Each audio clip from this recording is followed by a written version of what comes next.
Welcome to Vegan Business Talk with Katrina Fox, author of Vegan Ventures, Start and Grow an Ethical Business.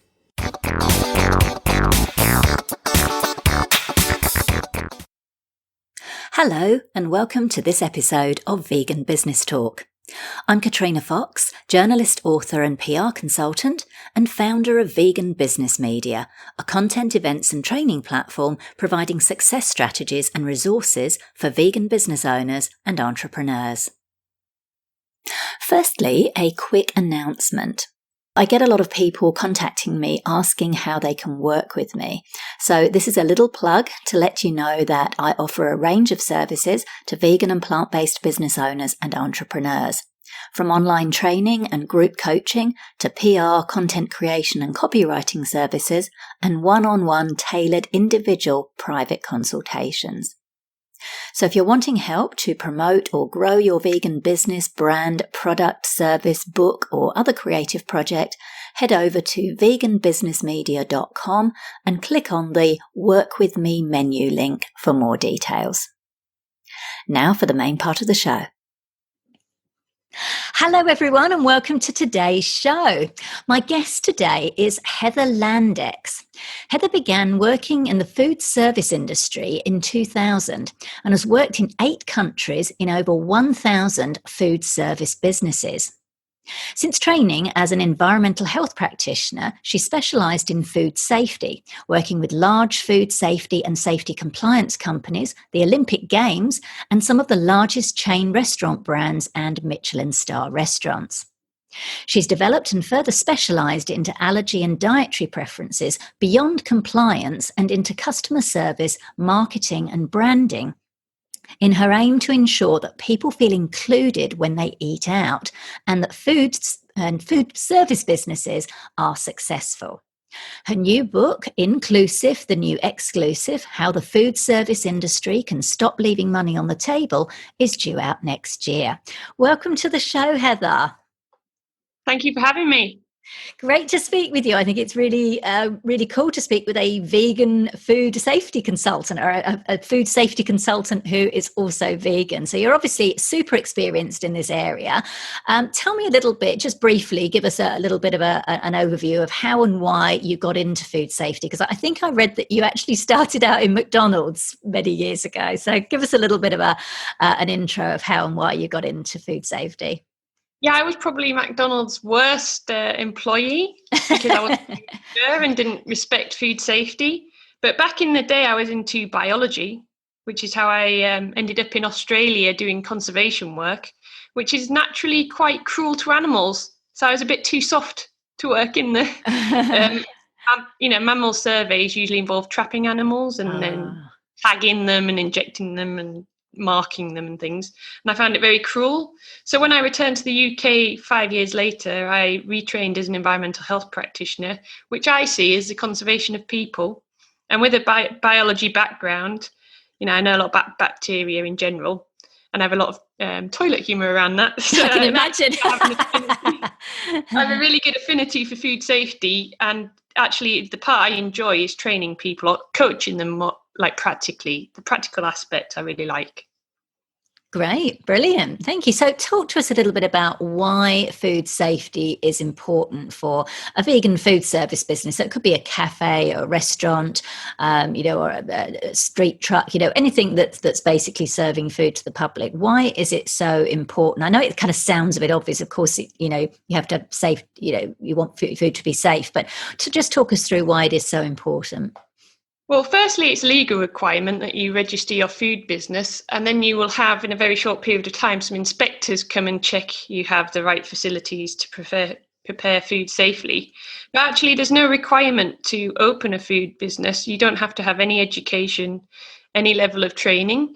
And at the moment in the UK and in Denmark, where I'm based, you don't even need to train your staff with an accredited course. You only need to give them an adequate level of training, which, you can interpret what that is. But I don't understand why any restaurant would have a business if they didn't ensure people were safe to eat there. And then a lot of people are not aware that they could kill someone if they don't protect them against bacteria or viruses such as norovirus. So there are there's a system created by NASA and it works to prevent food poisoning. Why wouldn't you follow a basic version of that? And that's known as HACCP. So all food businesses in Europe are required to have HACCP, but sometimes it's required verbally rather than written down. But places like the UK, they also need allergy management, which is basically a heightened version of food safety. Okay.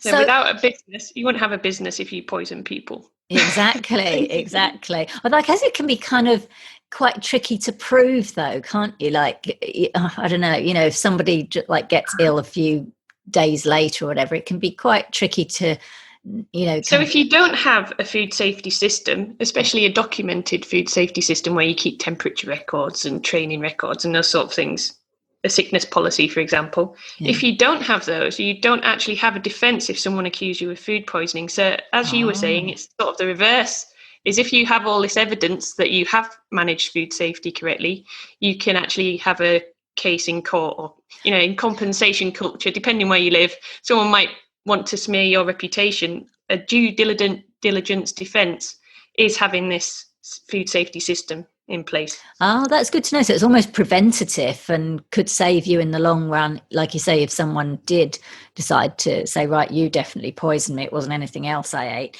And also, good to know. They might not tell you that you've poisoned them or they suspect you've poisoned them, because it is quite difficult to prove where you've got something from, particularly norovirus, which is very personable. You can spread it person to person, not just in food. But if you can go back to that level where you're preventative, it's the same with pest control. If you prevent the pests coming in the first place, it's a lot cheaper to manage by blocking the holes so that pests can't come into your business, or covering food so there's nothing to feed on. Exactly. That's a lot cheaper, and it saves food and it saves expense of eradicating a pest problem. And less cruel as well, because it means you haven't got to harm the so-called pests, in inverted commas. Yeah, it's not their fault, is it? They're just doing what they're naturally born to do, which is seek shelter and food. Exactly. And replicate. Yeah, exactly. So can you talk to us, you've mentioned a couple of things there, about what kinds of things does a vegan food service provider need to take into account in regards to implementing, a safety protocol? Because I'm just thinking about, particularly small businesses. I mean, some of them are starting out in their home kitchen, and then they might upgrade to like an external premises. So, we're not talking big chains here. And obviously, there's costs and everything. So how what would be a kind of basic way to begin with for a vegan food service provider? What sort of things would they need to put into play? Well, there is the basic legal requirement, which is to have this very vague HACCP, which basically you start with your deliveries, make sure you're getting something delivered to you that's safe. And you can do that by looking at hygiene rating schemes or whatever your local country has. So you start with what's delivered is safe when it arrives. So you might check the temperatures of deliveries, for example, and then you would go through the storage. How can you have good storage, prevent pests, prevent cross-contamination? So, very good food safe storage, such as the plastic is food grade plastic. And then you'd go on to the preparation. Are your staff trained to prepare food properly? They know how to prevent cross-contamination. And here's a thing specifically for vegan restaurants, is that a lot of people might assume you're also allergy friendly for all of the animal related allergens. Yeah. So that's something to be aware of, because manufacturers aren't necessarily thinking along the same lines. And that's also an advantage you would have over a non-vegan restaurant. For example, if someone has an allergy. So what you're saying is that's right then. So if it's a vegan restaurant, then obviously there's not going to be any dairy in there. So would that mean that you're automatically dairy free and could call yourself dairy free in terms of allergen, or not? Well, that's what some consumers might assume. However, you have to go back to your manufacturers, because they may have a may contain disclaimer on their products. Oh, yes. Prepared in the same factory as milk products, then there's a risk, of contamination on the machine, such as sausages. So in Veganuary in the UK, they did actually find a lot of contamination with milk and egg. And there is no legal limit for the level of contamination. But if you were talking about gluten-free products, there is a limit of how much you can tolerate in a product to call it gluten-free. It's actually 20 parts per million. But there's no such minimum for milk. And milk is the biggest killer for allergies in the UK. Is it? Oh my gosh. Yeah, Wow. because it's lesser known because so many people have intolerance or they have a lesser allergy that's not life-threatening. But actually in the UK recently, in the media as well, people have died from having cheese thrown at them. There was a young boy died who's been bullied. Someone threw cheese at him and he died from anaphylaxis. Okay. So it's actually becoming a bigger problem. There's more people with allergies and there's more publicity about it. So the demand for allergy-friendly products is increasing. And if you're a vegan restaurant, that's where you have an advantage. Of course. That you could capitalize on. You just need to be aware of a few risks, such as contaminated product arriving at your premises. Right. That's an interesting one, isn't it? Like you say, with the manufacturing side of things, like you could have your own, if you don't make your own products per se, and you're, like you say, relying on ingredients, things coming through that might be quote contaminated, with allergens, that can be quite tricky. So it kind of goes back to that supply chain. So I think that's helpful for people to know, because I think not only consumers, but maybe some vegan business owners, food service business owners might not know that, particularly if they haven't worked in the industry to begin with, and they're starting a cafe or restaurant. There's another thing to be aware of if you have non-vegan chefs or other people working for you that are not vegan, is they might think that food safety is not a problem for vegan food. I've heard that said by chefs on several occasions. Really? Shocking. Wow. Oh my goodness. Because their perception is that you keep raw meat away from cooked food. That's their basic understanding of food safety. And they're not thinking about growth of bacteria and proteins, which is generally the higher risk category of foods.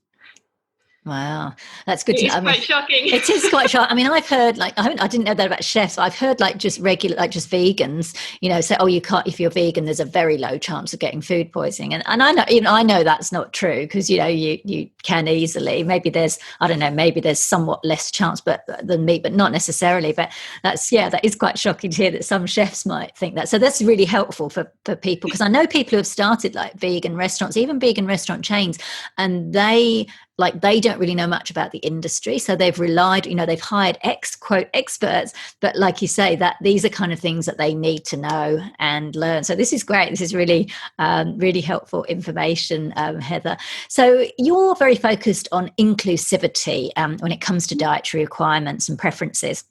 And I know you believe that, food businesses, as we said, your new book's going to be discussing that, the food businesses are leaving money on the table by excluding minority groups such as, vegans, vegetarians, and obviously people with various intolerances and allergies. So can you tell us how that inclusivity, how does that apply specifically to vegan and plant-based businesses? So if you define what inclusivity is, it's going that extra effort to include the people that are usually excluded, such as in a normal restaurant, it would be vegans. But obviously, if you're a vegan restaurant, it might be people who have an allergy to milk or egg, but also people with celiac disease, or even people who are trying to avoid sugar. If they can't eat out, they might be the common denominator, I call it, or you can call it a network effect. The person with the strongest dietary preference chooses where the group eats. So if you can include someone who has an allergy, because a lot of restaurants have a disclaimer, it may contain traces of, and then the allergy sufferer has to either take a risk or eat somewhere else. Yes. But if you can include that person, they also have very tight communities, a bit like the vegan community. There is a vegan gluten-free community in the UK as well that I'm a part of. But they sort of have a network effect that they bring all of their friends, colleagues, anyone they want to schmooze, because you can't schmooze someone without eating yourself. So a normal restaurant that has a vegan option is actually opening up to people who have a religious reason for not eating animal products. Maybe they have an intolerance, an allergy to one of the animal products. So what I'm suggesting to the industry is that if they have a plant-based allergy-friendly option, they're actually including a very large proportion of the population. Yeah, absolutely. I know my partner Tracy's going to like this, because she's very high raw. And there's actually quite a few, like even all vegan places where we go to, and she can't eat. She'll just sit and have a drink because, even the salad has got, various bits and bobs in it. And another friend of mine, Karen, in the UK actually, is a celiac, and she's vegan as well. And she was, I remember when I was last there in the UK, we were on Brick Lane in London, and we were going to go into a cafe, and it had, gluten free, and she was like, oh good. And then I remember she went in and she asked the cafe owner, do you cater for celiacs? And they just went, no, we're gluten free, but we can't claim, to be able to feed you as a celiac. So I guess on that, how tricky is it? I'm thinking in terms of, obviously you've got to have very strict standards for something like celiac. And obviously there's costs involved. And I'm just wondering how feasible it is, I guess, for, particularly a small vegan cafe, for example, to implement those kind of standards. I think small is better in that situation because you can train all of your staff, and that's the main intervention, or the main step, is you have to be aware that there's a problem, because the problem with most restaurants, these minority groups are not served, such as the celiacs or someone with an allergy rather than an intolerance. And it's because they're a minority, they don't have enough turnover of that item, for example, a vegan option, that they don't see that there's more than the 1% of people who are vegan eating there or eating that option. But when it comes to allergies, particularly in the UK, where they have a bit of extra legislation about you have to label products with which allergens it contains out of the 14 in Europe that you have to have on the label. But they might say it doesn't contain milk, but they haven't communicated anything about cross-contamination. And that's the advantage a vegan restaurant would have, is as long as they ensured what was delivered to the restaurant, they can guarantee there's no milk, there's no egg, there's no animal products in there. Shellfish, fish, these are all the really common allergies. And it's this cross-contamination that vegans and allergy sufferers have more awareness in the consumer base than the average chef has. So there's this lack of communication between the consumer and the chef, because the chef might have their own interpretation of what an allergy sufferer is. Mostly they consider allergy sufferers annoying because it interrupts service. They need to go and prepare a meal completely separately. And it's that layout that if you were starting a vegan restaurant now, you can take advantage of knowing that you need to separate preparation of different allergens, because a lot of it is in the design and the layout of the kitchen. You can make it very easy for a chef to do allergy friendly products if it's in the food safety system, because if you've not been storing products carefully, or you haven't checked your supplier information that things don't contain traces of anything, if you can guarantee that before you even prepare the meal, you're already confident you are capable of preparing an allergy-friendly meal. Whereas a lot of restaurants just have a disclaimer it may contain because they're scared of the litigation. They're scared of getting it wrong. Yes. So it's not actually on offer anywhere. So if you were a vegan restaurant saying we can do allergy-friendly, such as milk-free products, you probably can already. You're probably capable already. You might just not be emphasizing that you can on the menu. Or it might be that, they don't know you exist. It's sort of this consumer knowing that it's available is quite hard to achieve. So you'd have to start out the business with the right layout, the right communication, and the right staff training, so that everyone knows that your culture is to produce this milk-friendly dish, for example. Because it is hard to achieve. If you walk into a restaurant, they have no idea what they're doing. They probably can't guarantee that it's free from milk. Right. What about existing restaurants that may be listening to this and thinking, well, yeah, I'd like to, be more inclusive and cater to, people with allergies? What would be the steps they would need to take? So I would look at what you offer already and see how capable you are already of producing an allergy-friendly menu. So are your suppliers already giving you the information that their products are free from traces of milk and egg? They're the most popular, most common allergies. But you can also look at, would you be capable of providing a meal without nuts, for example? You might not be capable. Without what? Nuts? Nuts, yeah. Yeah, exactly. It's not the famous one for causing anaphylaxis. That's why nuts. And in vegan food, there is a lot of nuts. Yeah. But for example, there's a pescatarian restaurant near me, which is basically plant-based, and then you can add fish if you want some. It's sort of built up that it's a vegan menu, and then you can add fish if you want. because it's like, and you can have it gluten free if you want. So they have the capability of both, but they're also peanut free.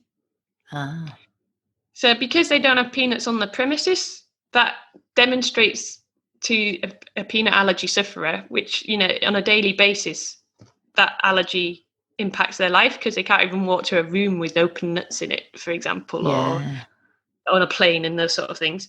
But if they know that you don't have it on the menu, they can be confident it's not in the kitchen. All you would have to watch out for is that the staff are aware not to bring peanuts with them to work. So that's actually quite easy to achieve. All you've got to do is decide you're going to be peanut free. Okay. A lot of it's mindset, like, do you want to serve these people, and can you serve these people? Then you build it into your food safety system. Right. Now, you touched on the kind of the fear of legislation, and that is a worry, because you could do all the right things, like you've just said, and yet, do you know what I mean? If you've tried to tick all the boxes, and yet someone nevertheless has a reaction, and they can't necessarily prove it was from your restaurant. It may or may not be, but there's still that. I guess I'm trying to think how vegan business owners can protect themselves from that. I guess maybe with some kind of insurance. So the due diligence defense is what you would use for food safety, for food poisoning cases. And it's I meant not for food poisoning, more for allergy. Do you know what I mean? Yeah. So if someone had an allergy incident, you would look at your food safety system and say that, look, we've checked our suppliers, we've checked our storage, we've checked our staff are trained. We have all this evidence that we did our absolute best. And then they shouldn't be able to sue you, for example. Okay. Right. The problem in the UK is there's going to be new legislation about labelling. And if you say that it doesn't contain something and then it does as a contaminant, there isn't actually a legal amount that is allowed.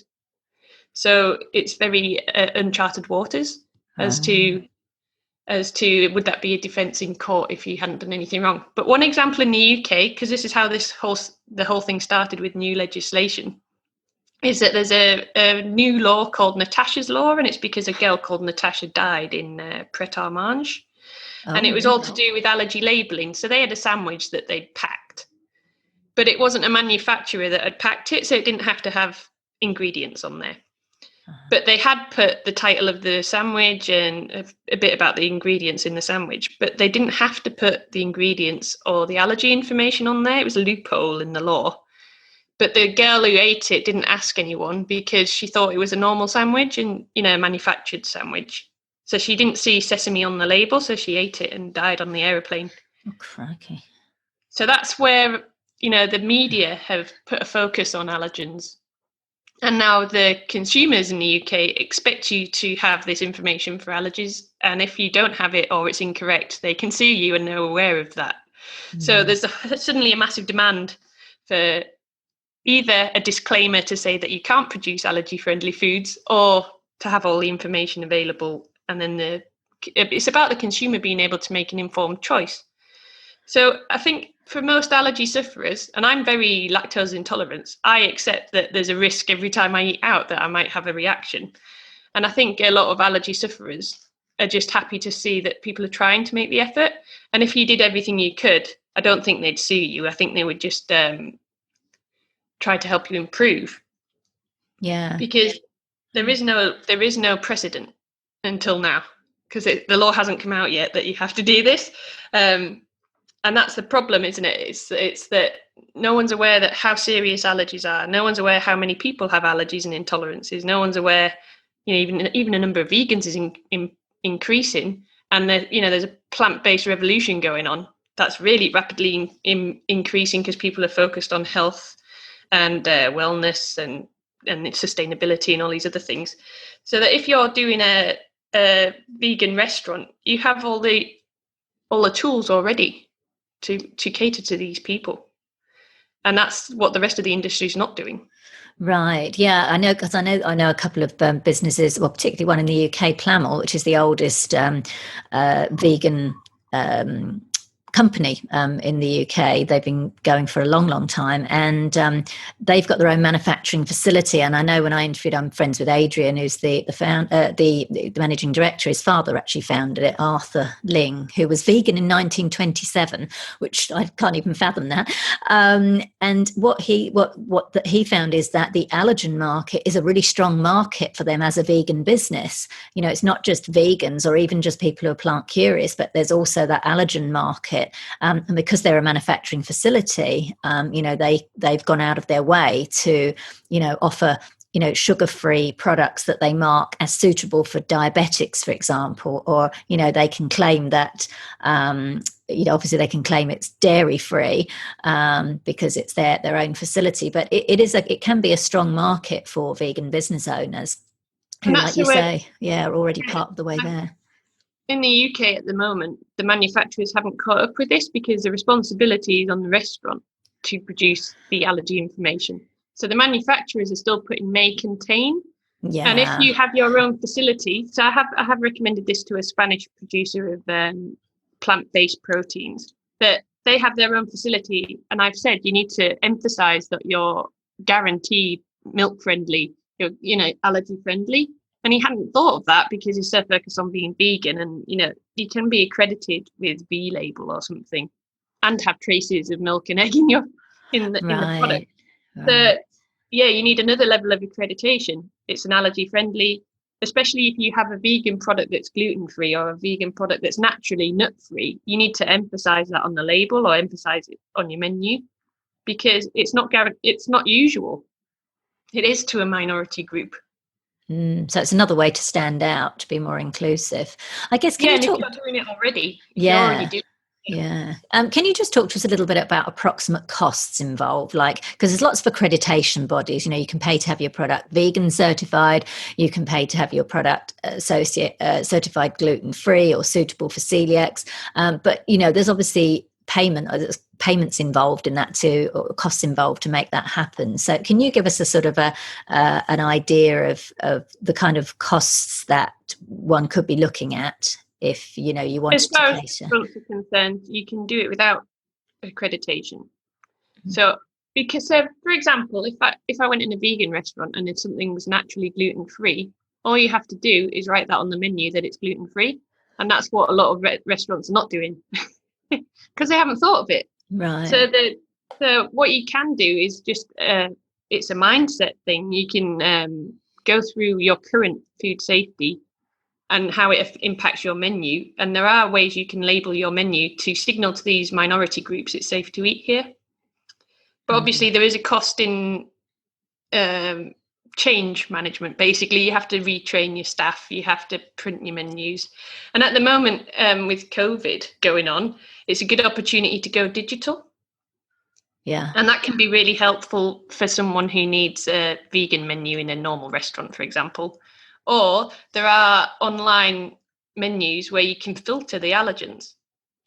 And yes. I've been on some of these menus and I'm like, wow, this is an impressive menu. I can filter it for milk. But they also you have to accept may contain, or you can't eat anything except the vegan dessert because it's probably bought in ready and sealed. So they still have this may contain disclaimer on everything. So even the large brands, and in the UK, there's about 4 brands of the pubs, the chain restaurants that own like 50% of the market. And if they can't do it, you as an independent, most of it is customer service. It's communicating with your customer, telling them what you're prepared to guarantee and what you're not prepared to guarantee. And in a vegan restaurant, it's very simple to guarantee milk safety and egg safety. So that's already quite a good percentage of the market. Yes, and fish, no fish or anything in it. Shellfish as well is quite common for anaphylaxis. Yeah. But the reason I say milk and egg is because they're the most common. The main ones, gotcha. Especially in children, it's up to 5 to 8% of children have a milk egg allergy. The reason I can't give an accurate percentage is because statistically it's very difficult to identify who has an allergy. Sure. And who has an intolerance, and sometimes it's a bit grey. Yeah. For sure. As well, when you talk about celiacs, there's also people with allergies to wheat, and it's not about being a celiac. And then there's people who are intolerant, and that's different again. So there's 3 different reasons to want gluten-free. So it's about understanding what your consumer wants, which is basic business, isn't it? So Absolutely, yeah. But this is helpful, I think, because I think I think some people who own vegan cafe, vegan restaurant that are listening, they might, you could even, like, for example, if you find out that some things that are coming in, if you're not making necessarily all your stuff on the premises, it might be a case if you could switch out a particular type of ingredient or something to a manufacturer that could claim that it's allergen free, and then you can reap the benefits of that. So I just think this is helpful for, like you say, for people to realize, like as you said, particularly being vegan, that they're already ahead of the game, but they're probably not communicating that, which I think is really important. So I hope people are. And when you make your own products, like a lot of vegan restaurants are quite healthy and they've made a lot of things from scratch. That's an advantage because you know what's in your product. Whereas places where they buy it in and they do a lot of fast service in some of the pubs, especially. Yeah, they can't guarantee what's happened to it before it's arrived. that's a good point. I'm thinking actually of. I'll give a shout. She listens to the podcast regularly, so I'm going to give her a little shout out. Natasha from Canada, from Ed's Bakery. Natasha and Ed.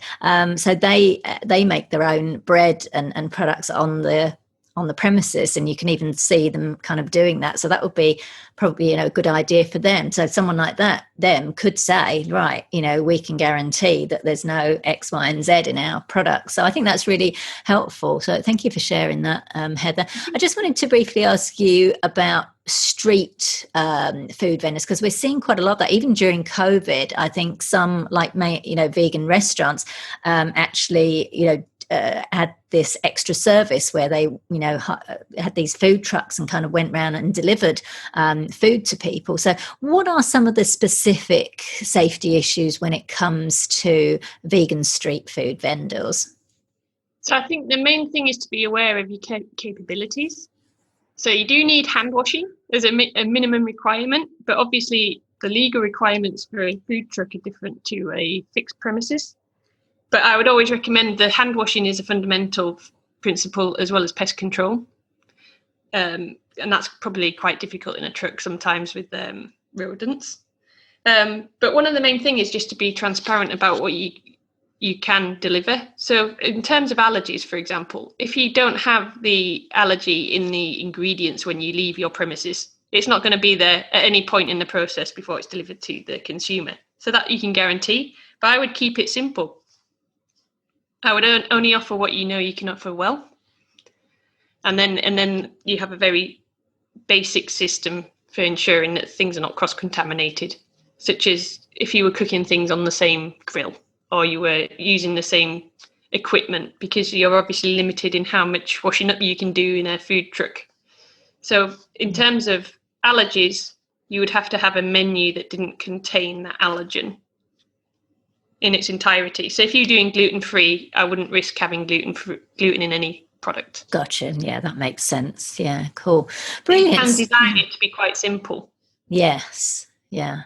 Thank you. So just to wrap up, what are some, because obviously, you're a food safety consultant. What are some of the benefits of working with a consultant like you? You don't have to look up all the information and legislation yourself. And I translate it into practical measures rather than what's the law and what's not the law. What are the benefits of having good food safety? I recommend way above the legal standard, because the amount of food waste you save, the increase in goodwill and customer service and customer experience is so much, exponentially more valuable than meeting the basic legal requirements. Right, got it. Wonderful. And just finally, then, where can we find you online? I think your website is heatherlandex.com. It is. I also have my book at book.heatherlandex.com. Oh, lovely. Good. A book.heatherlandex.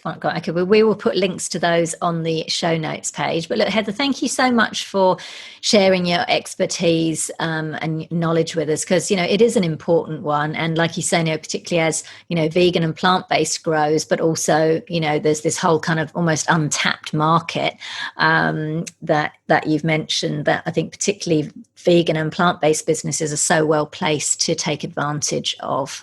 So really appreciate you coming on the show today. It's been great chatting with you. No problem. So that's it for this episode of Vegan Business Talk. I hope you enjoyed it and found it useful. If you like the show, please give it a review on iTunes or whatever platform you're listening on, as it helps to get it seen by more people.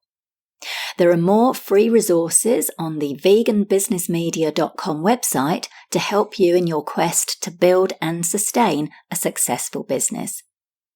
And if you'd like to work with me personally on promoting and growing your vegan business or brand, you'll find details on how to do this on the website at veganbusinessmedia.com and clicking on the Work With Me menu link.